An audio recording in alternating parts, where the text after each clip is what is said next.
this week to our new episode of Policy Drivers, the series in which we at the Farm&City team have a chance to talk to community leaders working in public policy and various other projects to improve our community here in Austin and in other parts of Texas.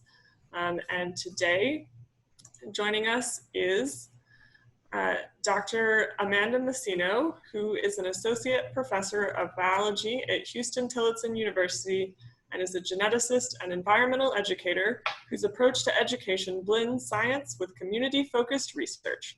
She directs HT's STEM Research Scholars Program and heads an NSF-funded project to infuse research training into HT's natural science curriculum.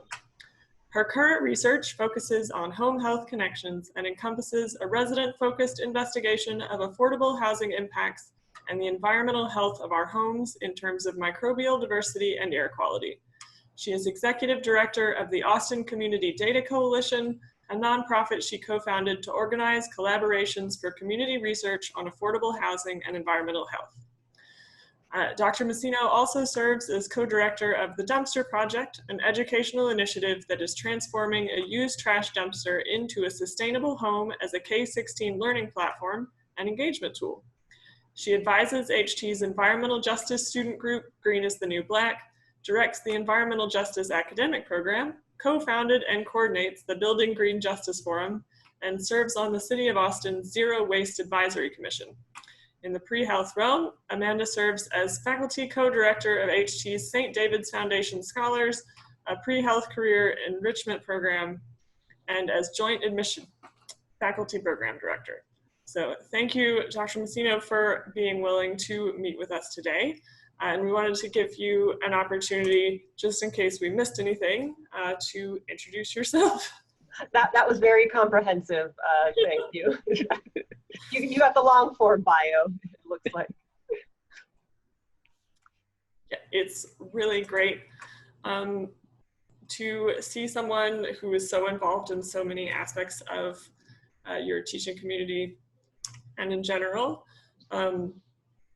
I actually studied wildlife biology when I was an undergrad, and so it's always nice to be able to see how scientists interact with the policy world and engage with that. So I'm really excited to talk to you today. So thank you very much. And so our first question, sort of related to that, you're a biologist, and when you were a student yourself, did you expect to be using your research for policy and advocacy in the way that you are now, or is that something that emerged over the course of your work sort of naturally? How did you end up at this point? Yeah, great question. And no, I did not.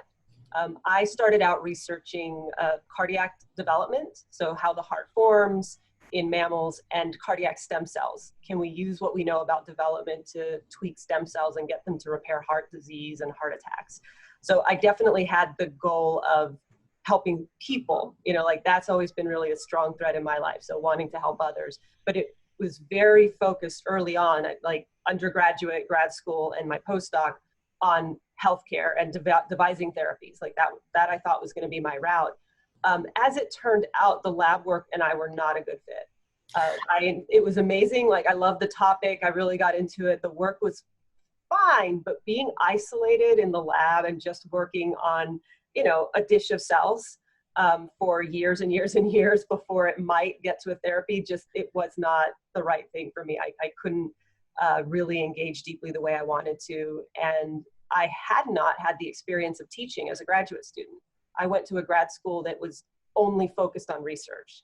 So I sort of missed that as an opportunity to see if it would be a fit. So I went the lab route, turned out it wasn't a fit. I switched into teaching, and that was amazing. I knew that immediately, okay, I'm having an impact on people. I'm helping students, I'm helping them learn. Many of them are going to go into all kinds of work that benefits society. And it's kind of a more immediate feedback loop, and that was better for me than this goal that's like 12 years down the road with maybe getting a therapy into a trial. As I've worked at HT, I have gotten more involved in trying to have science inform policy.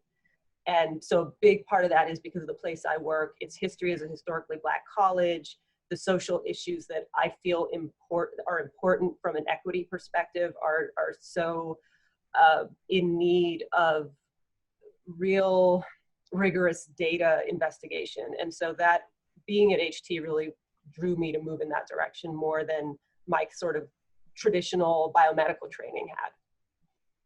That's really neat. It is, I used to work with undergraduates who were first semester students, and they were always really worried about making choices that would determine the course of their lives. And so it's always really nice to like have examples of people like, oh, well, you grow and you learn things that you want to do throughout your life. You don't have to decide at 18. You do not, and you can change your mind later and it's fine. Yes, so thank you very much.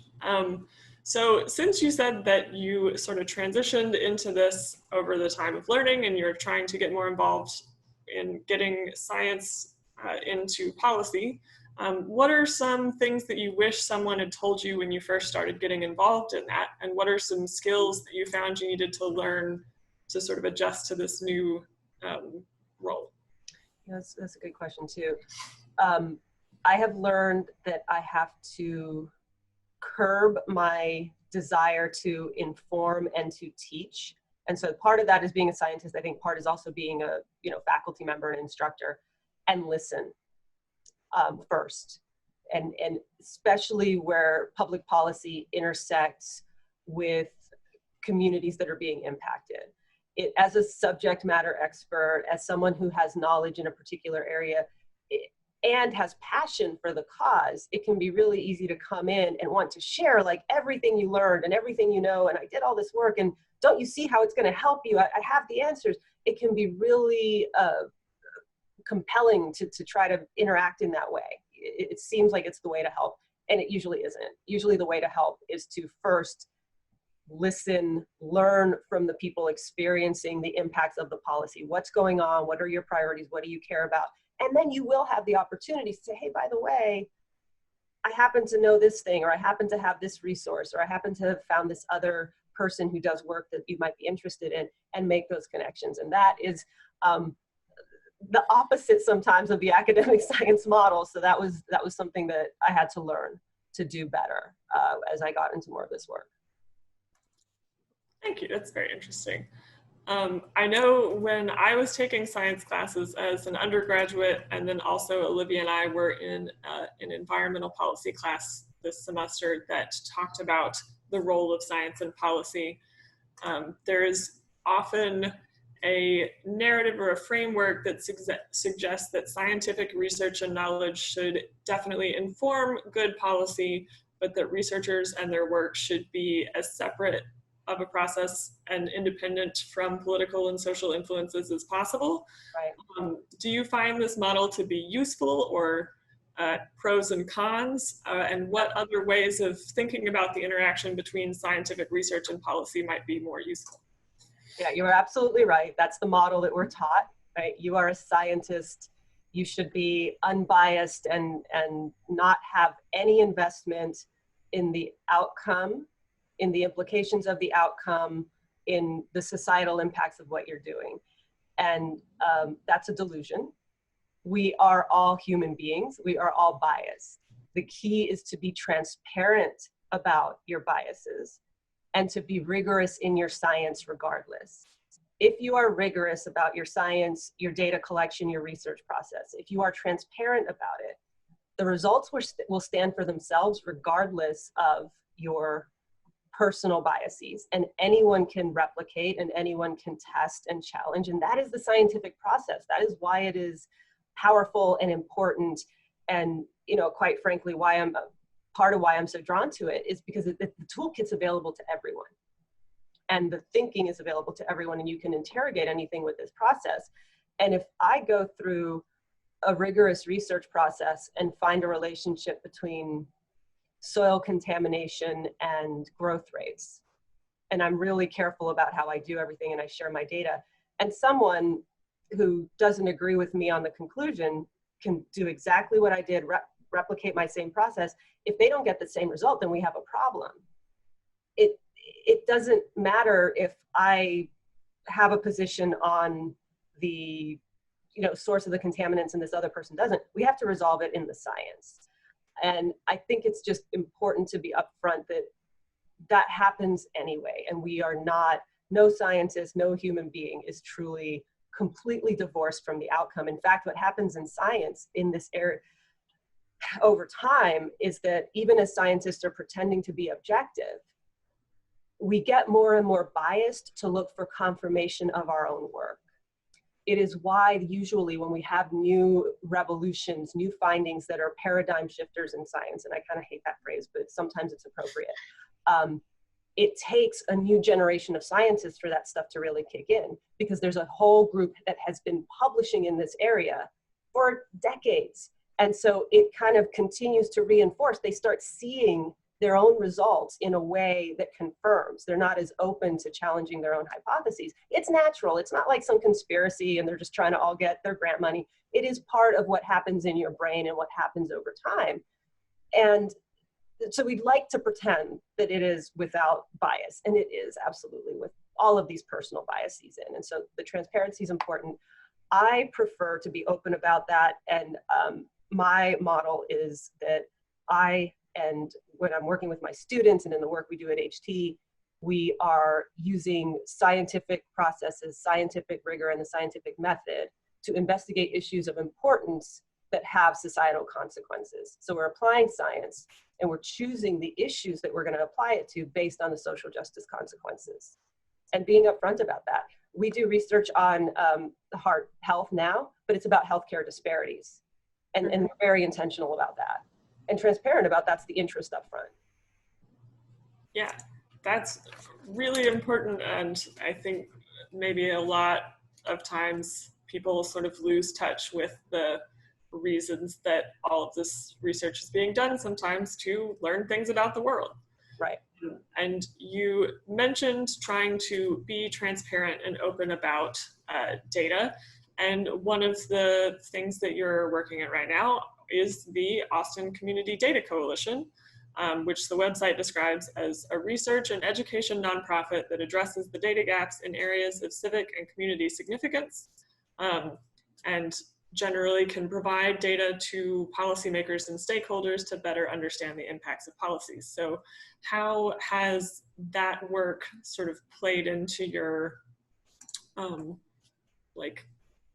mission to make data and science more open, or how has that work informed that? Yeah, that one of our biggest projects in Austin Community Data Coalition has been looking at home repair data. And I think that's probably been the biggest example of how we've been able to help increase some transparency and make organizations' data more understandable even to them. So there's a coalition of organizations in Austin, the Austin Housing Repair Coalition. Organizations including Meals on Wheels Central Texas, Easter Seals, Habitat for Humanity, some Interact Faith Coalition, no, IACT, Rebuilding Together Austin, American Youth Works, and I'm forgetting someone. There's one more group. It'll come to me. But these groups have been making repairs on homes owned by residents who categorize as low income, right? And they had $15,000 to repair anything in the home that would improve either the environmental profile or the health of the resident. So that might include putting a new roof in because there's leaks that contribute to mold, might be HVAC, might be foundation, putting in rails and stairs to prevent falls. Many times they go in and remodel bathrooms because for older residents, climbing into and out of the tub is like an opportunity to fall, essentially. It's kind of intimidating for me to think about, just, oh wow, that's a head, if I'm lucky. So they put in the walk-in showers. That's a really common thing that they do. So they have a lot of flexibility to use these funds. It's a fairly good amount of money, $15,000 per home. And they've been doing this work for 3 years as a coalition. And we're collecting information about who they were helping, what was wrong with the home, but they hadn't ever compiled the information, analyzed it, extracted insights. They also hadn't done follow-up.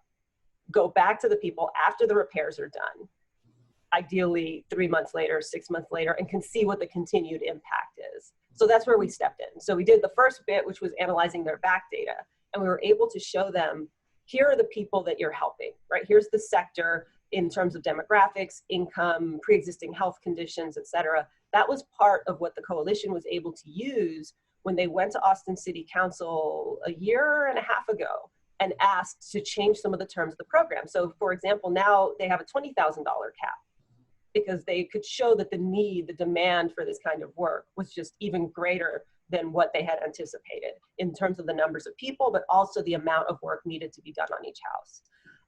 They were also able to change the way they used funds, so they could kind of roll over if they didn't use funds, let's say all at one time, but then some repair emerged a little later. So they wrap up everything and then a month later, the HVAC goes out.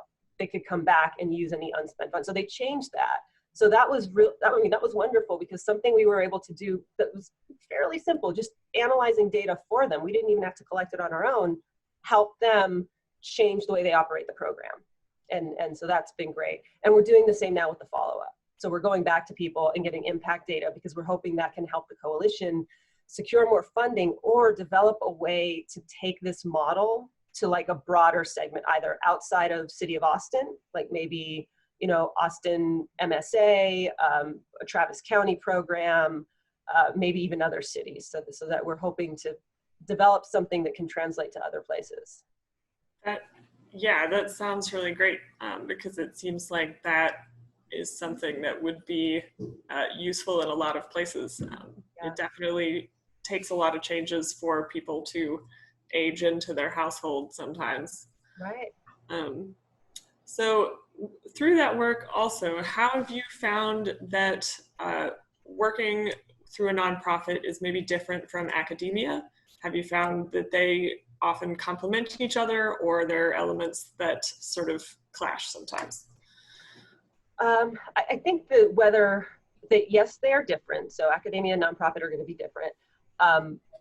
Whether that is a clash or whether they complement, I think depends on the specifics and how you organize the interactions between them. In this case, for HT and for Austin Community Data Coalition, it was important that we do the research at HT, because as an academic institution, we are going to have research processes and protections in place that are very difficult for a nonprofit, especially a small nonprofit. I mean, we're a team of like, 4 people primarily, with some extra board members who advise but don't do a lot of active work. It's very hard for that group, that size of group, or that scale of nonprofit, to have a research body, right? To have an institutional review board and go through research protocols and make sure everything is really following the best practices. That is absolutely what an academic institution does all the time. So it's very valuable to have the academic institution do that. It's valuable to have students interface, both for their training, but also to have people move the work fast for whatever you're doing. So the nonprofit, though, can be more active in a community outreach space in a way that a university may be slow. If a university wanted to run a series of workshops or present something about, say, affordable housing, you might have to go through several different departments and levels and programs to figure out what you're going to offer, how you're going to offer it. The nonprofit, you have all this flexibility to do community outreach and education, to form partnerships around whatever kind of coalition building you want to do specific to that issue. It might not be valuable, useful, important for Huston-Tillotson to form a relationship directly with a housing repair company. The missions don't quite align, but it does make sense if you're a research-oriented nonprofit who's looking at the social justice sector, to make that kind of relationship. So, but I have seen it not work well when entities are not clear about where the boundaries are and what the points of connection are. So I think that's the most important thing. Just be deliberate about how you structure things. Yeah, that sounds really great. And you mentioned just now and earlier a little bit about working with your students and giving them the opportunity to get involved with a lot of this work. Yeah. So how often do you usually try and talk about ways for them to apply their work or research into policy or advocacy? How do they usually respond to it, and what do they find that they most need to work on when learning about that? Yeah, that's a good question too. I introduce it all the time.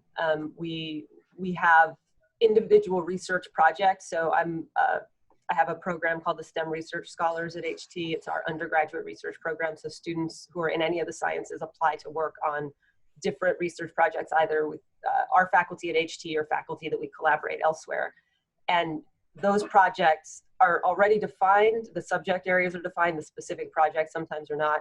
And so that's an opportunity that we always bring to them, and they do tend to engage the most with the projects that have the most connection between the research and some sort of community impact. You know, they can see it being really direct that, oh, okay, I'm getting to do cool work and it's going to have a benefit in my community. I also do this in the classroom. So we have several class projects where the entire course is a research course, and we'll be learning research methods, but then also applying them. So the health disparities that I mentioned, the cardiovascular health disparity project, that's in a course. So students enroll in this course, and over the course of the semester, they're learning about how to analyze data, but the data that they're analyzing is this health data about how, you know, hypertension is different in Black versus brown versus white populations, for example. We did a really exciting iteration of this last fall with two other nonprofit organizations, Measure. I don't know if you're familiar with them. They're a data organization really active here in Austin, and Capacity Catalyst, which is a nonprofit that serves as a connector for other nonprofits and tries to build these relationships where you enhance each other's strengths. And so we worked with them and built a community engaged research course. And so the students entered into the course. We trained them in a little bit of quantitative and a little bit of qualitative methods research. And then the students worked with a small nonprofit in Austin to solve some sort of data problem for them, designing surveys, analyzing existing data. So they were kind of helping fill this gap for these organizations that didn't have the capacity to do this work. They, you know, again, you might be collecting the surveys, but they're going to sit in a file somewhere because it's never the most immediate need, right? You always have other work that you're doing as a nonprofit. So self-evaluation is often not on the list. So it's been really, there's also some stuff we even do with the freshmen. So short answer is multiple ways we bring it in, and the students seem to respond to it much more strongly than they would to studying something in isolation, right? If I just give you a scientific problem and I'm not telling you why it's significant, yeah, you're done. They're out. Yeah, it's hard to get really excited about something if it isn't clear what the goal is. Right. I think Olivia and I are both students at the LBJ School of Public Affairs, and I know a lot of our classmates may or may not have a scientific background, but are going to probably be in positions later where we're going to be making policies that should be informed by scientific knowledge. So what would you say for policy students are some of the most important things for us to make sure that we understand about science or academic research to help make sure that we can apply that to policy well? That's a good question too. One of the basics, which I'm sure you've probably already discussed or thought about, is just looking with an unbiased eye at the bulk of research on a topic. Because for many issues, there are so many scientists doing so much work, you can cherry pick really easily if you're inclined to. If I want to say, for example, that climate is a wonderful example, right? And we can see how it's evolved. So go 10 years back, you're a climate denier. You could cherry pick some papers and say, look, I have scientific justification for this policy that is less aggressive on carbon, that doesn't have any limits on fossil fuel emissions, you know, whatever it might be. And you could say that it was justified by science. But if you had looked at, just cast your net a little wider, there would have been 20 papers, 30, 40, 50 papers for every one on the denier side. There would have been that many more confirming climate change, fossil fuel emissions, et cetera, global climate, global warming, the whole thing. So that's one of the most important. It can be really tempting if someone presents you with like a policy doc that's already all referenced, like, oh, here, and look, I did a scan of the literature and here's everything. You really have to look on your own, or have someone on your staff look on their own. Okay, are you citing the 5%, the 1%, or is this the bulk of the scientific opinion over time? Over time is the other thing, right? Science is slow. It always takes longer than we think. And science requires consensus. So what is the consensus on the topic? And how long is it taking? Are they citing the 2-3 new papers that may or may not be backed up yet, ignoring, the wealth before? So I think those two things, if you do those two, that helps you a long way. And then I think the third is look at the money. Always look at who's funding what. And sometimes it might not be direct. It might be the company is funding an institute at the university that pays part of the salary, as opposed to the person, directly receiving money. And so sometimes what happens is that'll affect the competing interest statement. So the person might not say that they have a competing interest. Sometimes doesn't, even the investigator might not truly know about the interest. But if you look at, okay, wait, the Troy Institute. Well, who funded the Troy Institute that gave all this money to UCSD or whatever? So that's important to look at as well, because that will bias people. Again, despite your best intentions, it doesn't mean that they're bad people or evil or anything. It is natural that if someone is paying your check, you are going to have a tendency to interpret things a certain way, to structure them a certain way. And that's really important to be aware of for yourself, but also for whoever's looking at the work. Yeah, I think I have definitely found in my own sort of attempts to grow as a person and observed it in the world is that it seems like one of the hardest things to learn about biases is that how much of it is done unintentionally with the best of intentions, because you just aren't thinking about it clearly enough or don't know to look out for something until someone points it out, and then it becomes conscious. Right. And that's it's a hard thing to get a grasp on, but it's also one of the only ways to move past these things. Right. So I think we're going to shift gears a little bit and try and talk about some more policy focused questions a little bit, and have a chance for the rest of our team to ask some questions. So our first one is, you speak a lot about the ways that the zip code where someone lives is one of the biggest determinants for their health, well-being, or even the length of their lifespan. Yeah. So what are some of the mechanisms that make that such a powerful determinant for so many outcomes for people? Yeah, that's a great question. And there is a lot of research being done exactly on that. Your zip code is standing as a proxy for a combination of things when you look at that data. It is partly income, but not only income. It is partly access to resources in your neighborhood. So looking at healthcare resources, places to exercise, places to get food, and also how you get there. So access doesn't mean that it's sited near you, it means transportation is accessible, that you can get to these reasonably safely.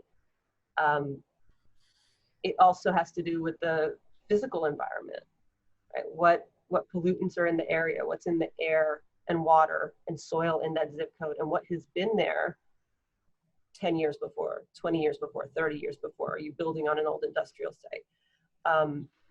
And then, and those are, I think, fairly, you can kind of pick those apart. I'd say there's also kind of a fourth category. It's a little more amorphous, that has to do with the community experience, right? Social ties. Are you living around friends and family, community, churches, places where you interact and have social support? Or are you in isolation? Has everyone moved out and you are the sole one left in your neighborhood? If you look at the whole zip code level, are you looking at an older segment of the population who's remained while some of the younger ones have moved away? You know, so you can start looking at that as well. So it's really complex, and yet it can all come down to that one number still, which is fascinating, right? That so much is about our geography. And we don't like to think of that. We're so individualistic, right? It's my choices that determine my health. I can forge my path, and this is a very individual thing. It's my body and it's what I do with it that's going to determine how long I live. No, so much of it is the air you're breathing, how old the building you're living and working in is. Do you go to one market or the other that has slightly better prices so you can afford better food? Are you moving your body? All of that has to do, it is shaped by what is around you, which is intense. So that's one part of it that I think is intimidating. The other part that's intimidating, and from a policy perspective, is that a lot of it is economics.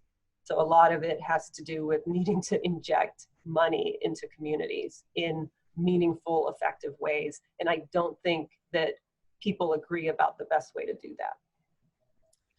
Yeah, this is definitely something that I have seen be very important in discussions in Austin and the future of Austin, because it is really complicated, especially when there are so many concerns about equitable developments and the risk of gentrification.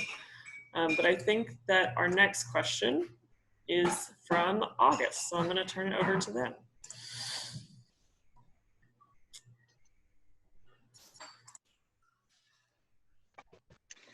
Or Olivia. I thought it was Olivia, but I can ask my questions. This might be a very difficult question, but so I'm a planning student, not a policy student, even though policy is an important part of planning. But I know that you work more on the data side, but I was hoping to talk about affordable housing in Austin specifically, and ask you what you have found to be some of the really major barriers to, producing affordable housing in Austin. Well, I mean, so keeping in mind that most of my data is focused on the repair issue than anything else. But what I've seen, we did a little bit of surveying on with residents in city managed affordable housing units. And just looking at some of the policies there and being involved in some of those groups, you have a couple of challenges. One is the cost of building here in Austin is incredibly high. The incentives for developers to build affordable are considered by many who are in that community of developers to not be sufficient for the trade-off for what then the city asks in terms of affordability periods and the number of people or units that you're providing. And on the flip side, there's no real penalty. The enforcement of the affordability is, right, completely spotty. We don't have enough people in that department. They check every couple of years to see if the affordable unit truly is being rented to someone who's at the appropriate income tier. And there's no penalty if a group is caught in violation. They just add years to the number to the contract. So instead of providing affordable housing for 10, maybe now it's 11 or 12 years, which is negligible if they've been charging market rate on the unit that they were supposed to be providing affordable. Let's see, so I said construction costs. And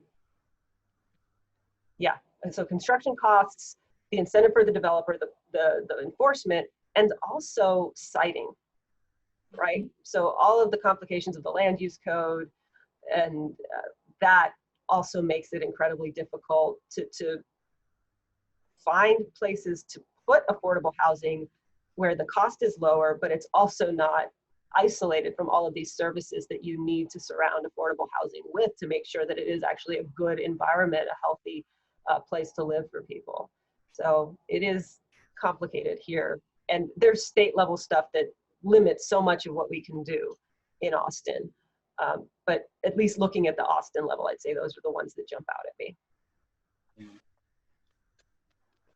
So you mentioned that a lot of the work that you were doing is with the Housing Repair Coalition. Yeah. And so those programs or programs like that are usually only focused on owner-occupied units. Right. So I guess I wonder if you have any thoughts on ways that either the city or other NGOs like could sort of bridge the gap and find ways to assist renters, because I know a lot of renters live in very poorly kept units, and when those things get turned into condos, like the C-grade apartments, they don't do actually very many repairs before they, it's mostly just paint. So right. I was wondering if you had any thoughts on who could be helping renters upgrade their own living. That would be an amazing program. I mean, yeah, there's a huge need for it. There's a huge need for it. You talk about indoor living conditions and how important it is for your health. And the things that they do to turn over those units so quickly are that's the opposite of what you want to be doing. The new paint and let's just pull up the old rug that had mold and put a new rug that has chemicals down in it. It's all terrible stuff. So yeah, it would be amazing to have a program like that. And it might be these same nonprofits because they have the expertise in the repair work, they have the networks and the contractors, they know how to assess. They would need funding, whether it's from the city, a bond, whether it's an independent effort that they fundraise, but they would need, they are at capacity with what they're doing just with owners, owned homes. If they provide for rental properties too, they would probably need to bring on staff to be able to manage and deal with the huge need that is there on the rental side. That would be a fantastic program though. And it's not something that they've talked about at the meetings I've been in. I don't think that that's something they're looking at because it would have to be structured in a way, not just between the orgs, but with the owners of the properties. And so you would have to have two levels of enrollment, right? You'd have to have the property owners willing to let you do this and the residents in the units. And so it would require either maybe some help from the city or another body probably to manage that part of it. Yeah, but I love that. That would be a great program to have in Austin. Yeah, I mean, Austin is like 50% renters. Right. We're only able to help people who own their own homes. That's only half the city. So. Right. Awesome. I'll jump in right now to ask another question. This kind of goes back to the city of Austin and representation or lack of representation that we see. And so we know that the city of Austin will be redrawing these city districts as they do every 10 years. And this is kind of a two-part question. I'm not sure how much you can offer on it, but I wanted to ask anyways. Are you and your organizations planning to provide input in this process? And in which way do you think we can redraw these districts to ensure that Austin's formerly and still disenfranchised and marginalized communities are finally better represented than they have been before? Yeah, that's such an important issue. Yes, thank you for bringing it up. I haven't started looking at anything yet. Because it's kind of, I do want to participate in this individual, like as a citizen, I do. And if there's something I can do organizationally, either through the university or through the nonprofit, it's going to be to advocate for a process that is community driven and has a lot more community engagement than what usually happens, which is something is designed and presented to community as if it is a draft. And then there's some sort of process to get feedback that, even if may or may not be an adequate feedback process, but it's after the fact. It's after there's already something on the table. I think it's really important, going back to one of the first questions that Madeline asked me, that the city listens first before even proposing changes to the map. And so that's what needs to happen first. Like, look at the map as it is now. And how do you, your organization, feel about how you are represented? does your district reflect your interests overall? Yes or no? And start compiling that information to make some good decisions about the maps. And I'm afraid that that's probably not the way it's going to go down, but that would be wonderful to see. Yes, absolutely. I absolutely agree with you, and that's wonderful insight that I hope maybe the city will listen to this and they'll hear your advice, and hopefully they'll take it. But I think that's sometimes, to me, it seems like a no-brainer that we should be listening from the people actually in the community, but it turns out that, as I've been learning in policy, that's not always the case. No, yeah. It's and not. It's unfortunate. It's extremely unfortunate. So I hope that the city of Austin will take this opportunity to grow and understand maybe their biases and things that they've done in the past, and just move forward as a city. I think it's really important. Yeah. You probably have heard it as many times as I have. There's this sort of like mystified reaction, like, well, we posted the website and no one gave comments, or we had these listening sessions and no one. And it's like, oh no, but you're misunderstanding. The way it's supposed to work is not that you set something up and have them come to you. You're supposed to go out repeatedly and often and in as many formats as you can, and just listen and listen and listen, and then come back with something. And it's as if they don't, sometimes there's a disconnect about which groups they have to reach out to, like, oh, we need the right community groups to reach out and do this. And like, no, like, you can just go and start doing this. It's like the scientists, it might not be, they're not intending to do it that way, I don't think, all the time. It's not that they're, deliberately trying to shut out. There is like kind of this, oh, well, this is the way we've always done it. This is what an outreach process looks like. So if we're doing it in multiple languages, we're ahead of the curve. Like, no, you have to rethink the whole model of what outreach from your civic side is to community. Absolutely. Thank you. Yeah, great question.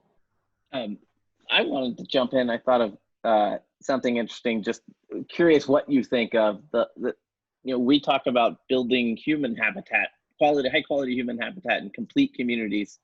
That part of that is biodiversity and is nature and is like access to nature. Yeah. And I think there is good progress. Like, I think my understanding is the City of Austin Parks Plan has sort of people-based goals now that all houses should be within walking distance of a park. But I just wonder what you think about that whole, should all people have biodiversity around them, and how much does that matter? and if you have, like, how do we get there?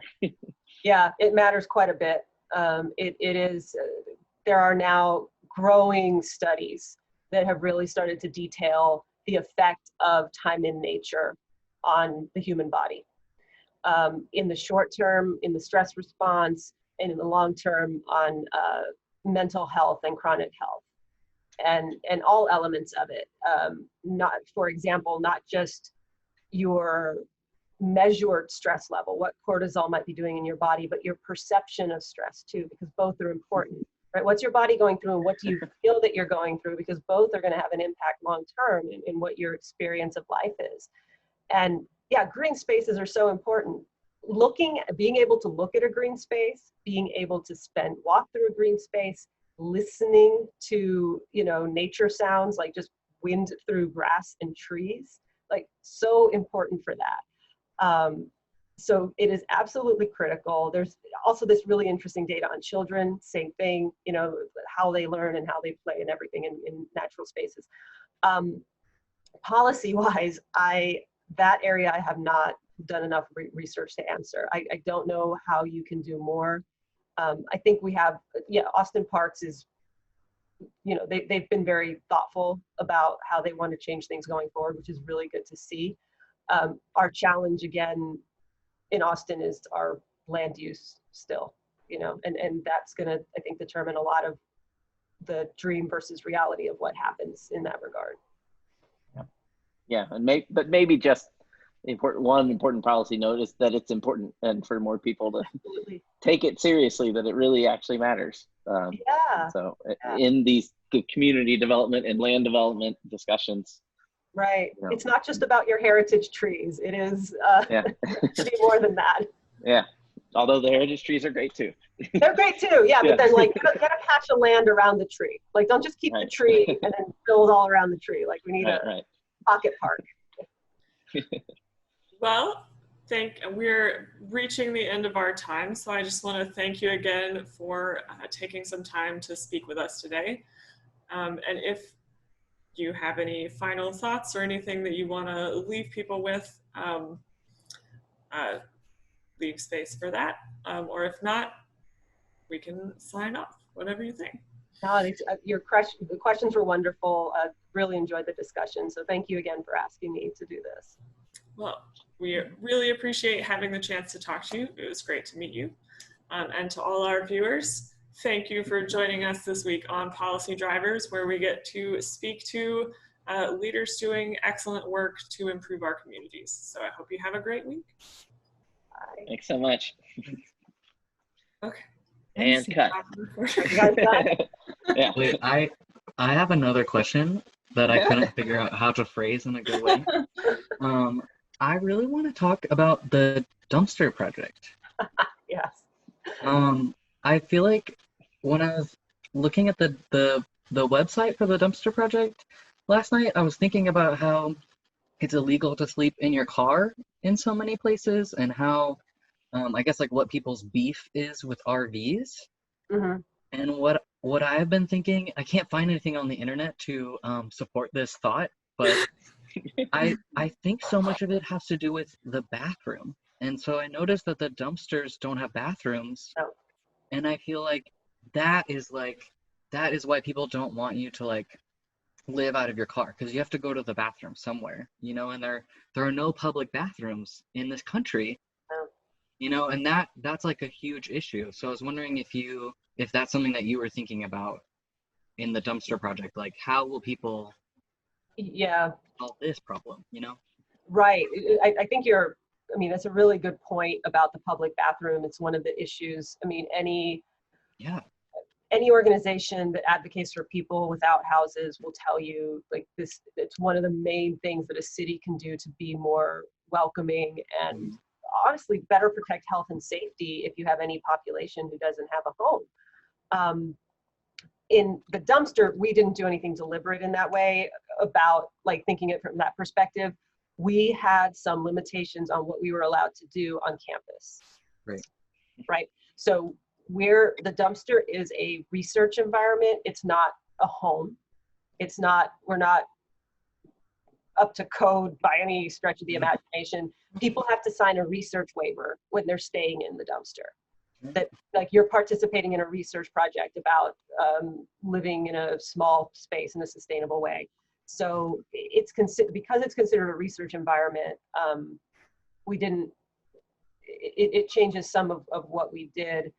The other restriction that came into place was that the university really didn't want us having a bathroom, to your point, right, in the dumpster, or even adjacent to the dumpster. They were like, there's no way that you're going to be able to do it safely. We do not want photos of like little kids, because little kids come on field trips and then they explore, and then we do like a lab about water safety or about solar energy. So that's kind of how we're using it. They're like, we do not want pictures of a little kid from a school climbing into the dumpster and there's a toilet in the corner. Like it's a different, thing than so we always just when we're hosting teachers, or we had our professor live in it for a year, you're using the bathroom in the adjacent building. And that was the agreement with the university. Okay, well then you need to make your facilities available. So anyone staying in the dumpster, they use the bathroom at the adjacent building. They can use the showers in the gym. Like it's all open to them. So I think, in terms of taking that stigma out of people living in smaller spaces, like temporary or smaller spaces, so like in the car or in the RV, the bathroom's one part of it. I do think that we just have such great stigma in this country around socioeconomic status that that's going to be there regardless. Yeah. Even if tiny homes versus trailers, right? Yeah, yeah, exactly. They're the same thing. They're the same. They're the same thing, but if it's a Yeah. tiny house and it looks like swank, you know, that's fine. If it's attached to a vehicle, you are, you know, low income. I'm going to keep an eye on you. It's something about the perceived transience of the population. You know, I think that's also part of it, which is unfairly, it's a proxy for this sort of discrimination used. Oh, well, if you're in a car, you can go at any time and I'm not going to be able to, whatever, find you, track you down. You're somehow untrustworthy because I feel that you can leave at any time. So I think even if we solved for the logistics of those things, I imagine a lot of the stigma would persist because it's really about money and how people feel about money. Yeah. That is one where Austin is making some progress on adding public restrooms downtown. And I think there were like 3 pilots, but now there's going to be 15 new public restrooms added around downtown. But it's still like a baby step. It's a baby step. It's a baby step. And part of the reason for some of the movement now is coronavirus. So it's not necessarily been out of the goodness of anyone's heart. It has been from the recognition that we are a community where one infected person is all of us potentially infected. And I think that's a lot of the motivation. So I'm glad to see it, but I don't trust it. Unless it happens soon. Yeah, it's interesting, and I've read something about how places like Starbucks and McDonald's have become our public bathrooms in this country. Yeah. And the people who work at those places, I know, because I worked at Starbucks for a very short time. It was a terrible job, but my coworkers were so like militant about enforcing like only customers, and I was like, we have to clean it anyway, who cares, you know? But I just think there's like so much like stress that people are holding about who can use the bathrooms, and we all need to use them. Like it's just inevitable, you know? And I've been able to use the bathroom at places where I haven't purchased anything because of my privilege. And it's a fight that is constantly going on, you know? And I don't know if other people are thinking about it as much as I am, but I have a tangentially related question that is a little off the wall from my time doing informal education for children. So you said you take the dumpster to schools a lot. How often do the, like, especially young kids ask why there isn't a bathroom when they're touring it? Because that seems like something that in my experience, like elementary school children would wonder about. Nope, they don't. We do an exercise with the kids where we give them, it's like based on a human-centered design exercise. So we kind of give them a template and they're supposed to envision like the dumpster resident and what they would want, what they would need, what they would think, you know, all that. And never, like maybe once a bathroom, even then I don't think, even kitchens were rare. The number one thing that the kids, especially like elementary, so, you know, 5th and under, came up with was television, Xbox, and then other entertainment like accoutrements. So they wanted a bouncy house, they wanted a ball pit, a slide with a pool, like nothing practical. So they were not thinking at all about where am I going to eat or where am I going to go to the bathroom. It was all about entertainment. It was like a clubhouse to them, you know? So that's what they wanted. And we didn't put a TV. We put a TV in it because every school, it was like, where's the TV? It's like, okay, there it is. There's a TV now. Yeah. We were doing live animal programs. There were always like either because there was just one student who was really curious about it, or one of the live animals just decided to go to the bathroom on me while I was holding it. Oh no. There were almost always questions about like, where do animals go to the bathroom in the wild? Oh yeah, no, they're still like fascinated by poop. I mean, the little ones are still at that age, but they didn't make the connection to the bathroom in the dumpster. So funny. Well, what are you all studying? Are you all in different tracks of study, or? Yeah. Yes, I am in the Master's of Public Affairs, and I was studying English and Natural Resources Management as an undergrad. And I got an internship writing about federal wildlife policy for the Wildlife Society. Oh, nice. And that sort of helped encourage me to consider policy in a way that I had not before.